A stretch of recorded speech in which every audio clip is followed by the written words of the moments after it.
ولا نوم. اور حضرت ابو بکر نے جب یہ آیت پڑھی، حضرت عمر کہتے ہیں خدا کی قسم ہے میں نے یہ سمجھا کہ یہ آیت آج کی ہے اور اللہ نے میرا سینہ بھی کھول دیا اور میں آگے بڑھا. میں نے کہا ابو بکر اللہ تیرے رحمت کرے تم نے آج محمد کا دین بچا لیا ہے. خدا کے لیے سمجھو دین کی باتوں کو کہ اتنا بڑا موقع رکھنے والا ابو بکر بھی کر رہا ہے کہ میں نے وہ کام کیسے کروں. حضرت ابو بکر فرماتے ہیں کہ پھر حضرت عمر نے کہا کہ یا امیر المومنین یا خلیفۃ رسول اللہ صلی اللہ علیہ وسلم مہربانی کر کے میری درخواست پہ غور کرو. حضرت صدیق فرماتے ہیں میں نے کہا اچھا.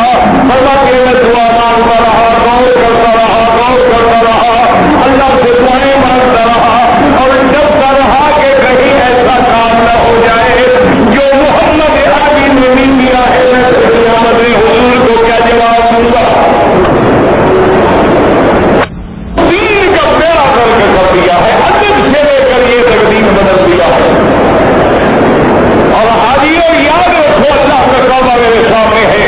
اگر تم یہ زیادتی نہ کرتے، اذان سے پہلے صلاۃ و سلام کا ٹکڑا نہ لگاتے، اذان کے بعد صلاۃ و سلام کا ٹکڑا نہ لگاتے، کسی باطل کو بھی جرأت نہ ہوتی کہ وہ اذان میں ٹکڑے لگاتا، وہ بھی علی ولی اللہ ولی رسول اللہ کا ٹکڑا کبھی نہ لگاتا.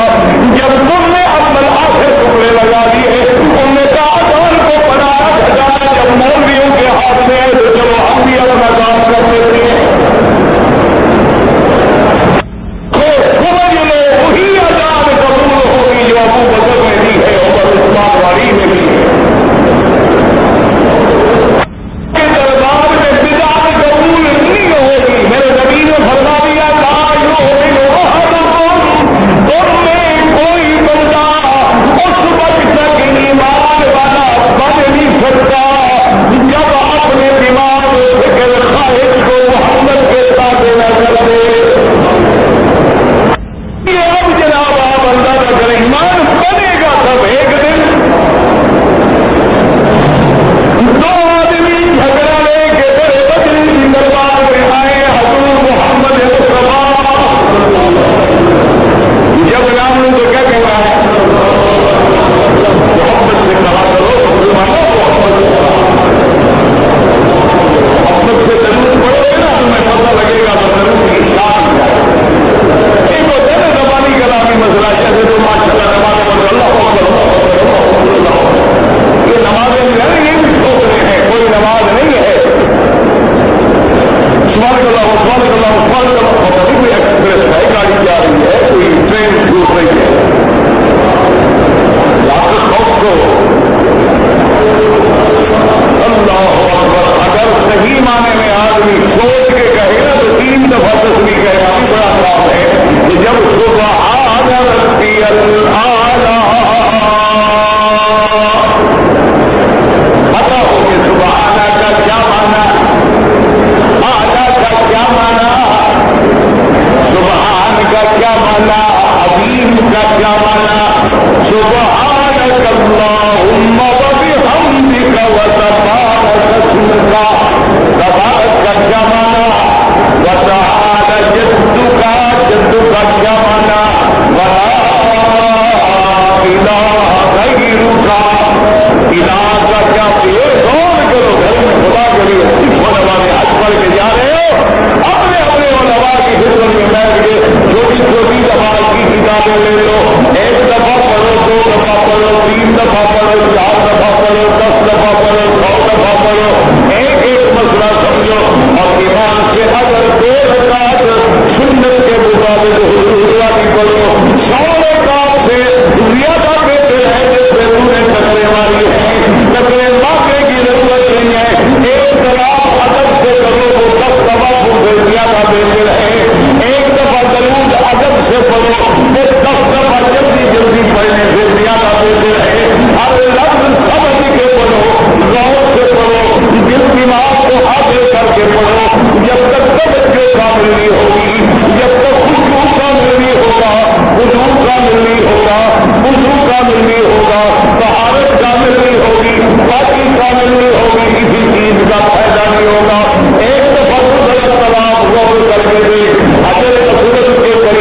سے پہلے دل میں نیت کرتے کہ میں طواف کر رہا ہوں اور حجر اسود کے سامنے آ کے دونوں ہاتھوں کو اپنے چہرے کو ادھر کر کے سینے کو ادھر کر کے یہ تصور کر کے کہ مولا تیرے بندوں کا زیادہ امتحان ہے وہ کر لینا مشکل ہے گویا میں یہ ہاتھ حجر اسود پہ رکھ رہا ہوں اور زبان سے گویا میں بوسہ دے رہا ہوں اسی طرح بسم اللہ اللہ اکبر اور اس کے بعد ذرا چلنا شروع کرو اور جب چلو تو بتاتے ہو کہ سبحان اللہ ادھر نہ دیکھو ادھر نہ دیکھو باتیں نہ کرو لڑائی نہ کرو جھگڑے نہ کرو کھانا پینا نہ کرو ادب کے ساتھ نظر جھکیے اللہ کے دربار میں مجرم کھڑا ہے اللہ کے دربار میں گنہگار کھڑا ہے اللہ کے دربار میں یہاں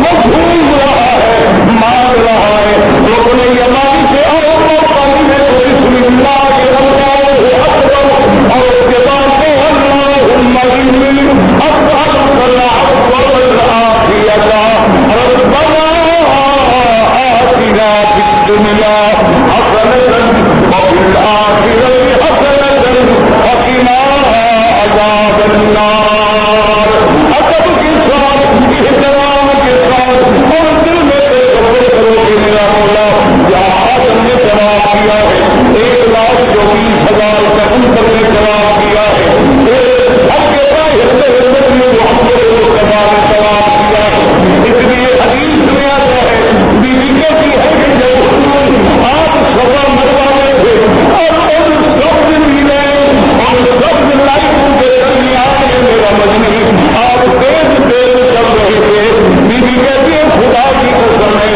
میں نے آج تک وہ منظر بھی نہیں بھلایا ہے حضور کی چند مبارک رسول چلا کر جل کے پاؤں میں لپٹ رہی تھی اور وہ ہمارے مجنی تیز چل رہے تھے صحابہ کے عشق کا یہ عالم ہے کہ جب قرآن رائنا فتحنا فتح المبینہ حضرت عمر کے لیے اونٹنی پہ سوارے اور فرماتی ہے کہ عمر آج اللہ نے مجھ پہ قرآن کی ایک آیت نازل کی ہے اگر پاک آسمان اور زمینوں کی بادشاہی بھی مل جاتی مجھے اتنی خوشی نہ ہوتی اتنی اس آیت سے خوشی ہوئی ہے حضرت عمر نے کہا یہ آیت یا رسول اللہ وہ کون سی آیت ہے حضور نے بڑا اب دیکھو آج کا سوال حضرت عمر کہتے ہیں جب حضور پڑھ رہے تھے انگلی چونکہ چل رہی تھی آواز میں بھی لہر پیدا ہو گئی تھی اسی طرح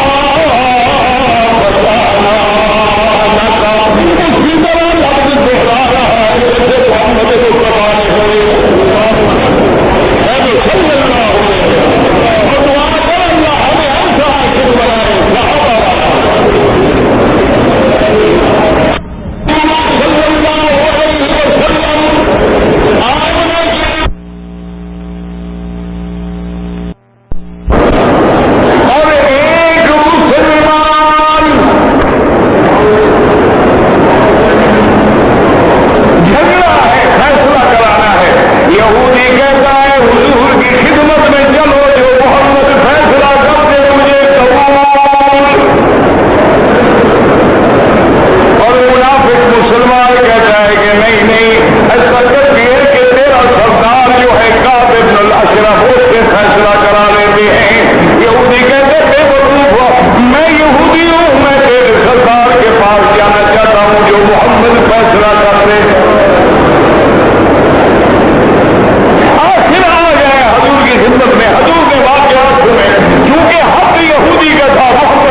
أنفسهم حرجا مما قضيت ويسلموا تسليما. اللہ نے فرمایا میرا مدنی مجھے تیرے رب کی قسم ہے، میرا مدنی تیرا شان اللہ تو سب کا رب ہے، لیکن یہاں مدنی کا شان بڑھانا ہے کہ میرا مدنی تیرے رب کی مجھے قسم ہے. حالانکہ اللہ تو سمجھو اس مسئلے کو، اللہ کیا کہہ رہا ہے؟ مدنی مجھے تیرے رب کی قسم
ہے. اس لیے بی بی زینب فرمایا کرتی تھی تمام بیویوں کو کہ اے عائشہ حفصہ تمہارا بڑا شان ہے, بڑی عظمت ہے, لیکن تمہارے نکاح زمین پہ ہوئے ہیں, میرا نکاح عرش سے ہوا ہے. غور کرو, دین کی بات ہے, لیکن بی بی کہتی ہے سخیر اور ربی, میں اپنے اللہ سے پوچھوں گی. اور حضرت ابو بکر کہتی ہے میں غور کروں گا. جب تو 3 دن گزر گئے, حضرت ابو بکر کہتی ہے کہ میرے دل میں بھی اللہ نے وہ بات ڈال دی جو عمر کے دل میں بات ڈالی تھی. شرح اللہ صدری, اللہ نے میرا سینہ کھول دیا اور مجھے بھی بات سمجھ آ گئی کہ قرآن کو جمع ہونا چاہیے. اس لیے حضرت ابو بکر نے حضرت زید, حضرت ابی بن کعب کو, بڑے بڑے قرآن صحابہ کو حکم دیا کہ قرآن جمع کرو. اللہ اکبر, اللہم صل علی. اب صحابہ جمع کر رہے ہیں. حضرت صدیق کے زمانے سے یہ کام شروع ہوا ہے اور حضرت عثمان کی خلافت میں آ کے ختم ہوا ہے. اور صحابہ کا دیکھو, اس لیے تم جب قرآن پڑھتے ہو اور سورت سے پہلے کیا لکھا ہے بسم اللہ الرحمن, بسم اللہ الرحمن الرحیم. لیکن سورت بڑا یہ اس کا دوسرا نام ہے سورت توبہ اور تیسرا نام ہے سورت فاتحہ للمنافقین. اور سورت سے پہلے بسم اللہ الرحمن الرحیم نہیں لکھا ہوا ہے. سورت انفال کے ختم کے بعد جب وہ سورت ہوتی ہے تو بسم اللہ نہیں لکھا ہوا.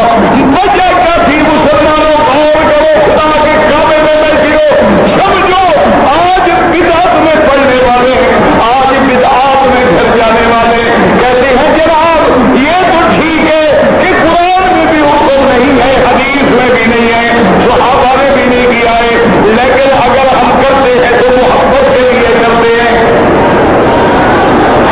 تو اللہ سے ہدایت مانگے, اللہ پاک ہدایت دے.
ہوا ہے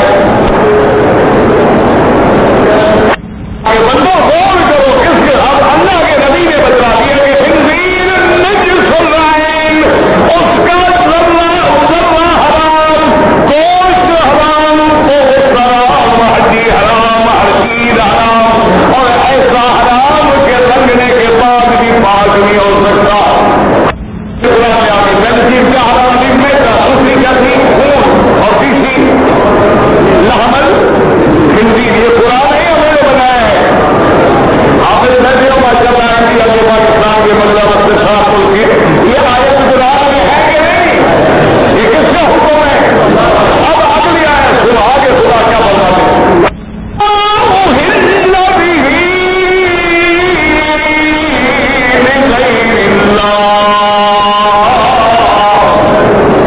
اور اللہ نے فرمایا وہ تو خنزیر سے بھی بدتر ہے جو اللہ کے سوا کسی غیر کے نام سے تجھے کیا جائے یا غیر کے نام سے پکارا جائے۔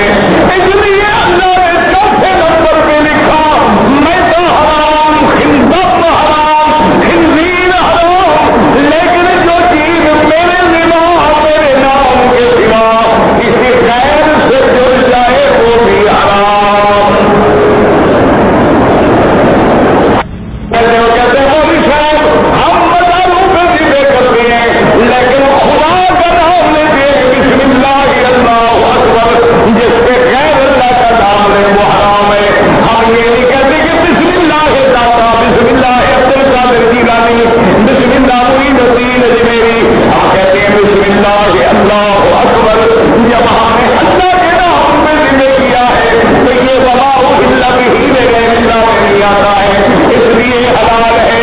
لیکن علماء نے فرمایا کہ اچھا ایسا کرو، اب تم نے حج کیا، تمتع کیا، قران کیا ہے، یہ بکری کہاں ذبح کرنی ہے؟ آجیو بولو سو رہی ہے اچھے ہو جو بچہ رضی اللہ عنہ۔ اچھا سمجھو آگے حج کی بکری کہاں ذبح کرنی ہے؟ مکے میں، حج حرم میں، اگر اپنے ملک میں سو ذبح کرو تو حلال۔ حج کی بکری آتا حالانکہ بسم اللہ اللہ اکبر تو وہاں بھی پڑھو گے، لیکن پھر مکے میں جانا کیوں ضروری ہے کہ اللہ نے فرما دیا حج پہ آ رہے ہو تو حدی انداز الکعبہ، میرے نام کی جو بکری دو گے وہ کعبے میں پہنچاؤ، مکے میں پہنچاؤ۔ اللہ فرماتا ہے جیسے میری بکری مکے کے سوا بھی میری ہو سکتی، میری بکری قبر کے سوا بھی میری ہو سکتی۔ معلوم ہوا کہ تیرے دل میں قبر والے کا حصہ موجود ہے۔ اگر تم نے اپنے دین کو ثواب پہنچانا ہے، اپنے گھر میں ذبح کرو، خراب کر دو اور دعا کرو کہ اللہ اس کا ثواب بنا، مجھے کو عطا فرما، میرے والدین کو عطا فرما، بھلا اللہ کے ولی کو عطا فرما، ثواب پہنچانے والا کون ہے؟ لیکن جب کہتے ہو نام پیر کے مزار پہ دیکھا ملاوانی، میں سے نچ نچ کے یار مناواں گی، یہ دین ہے تیرا۔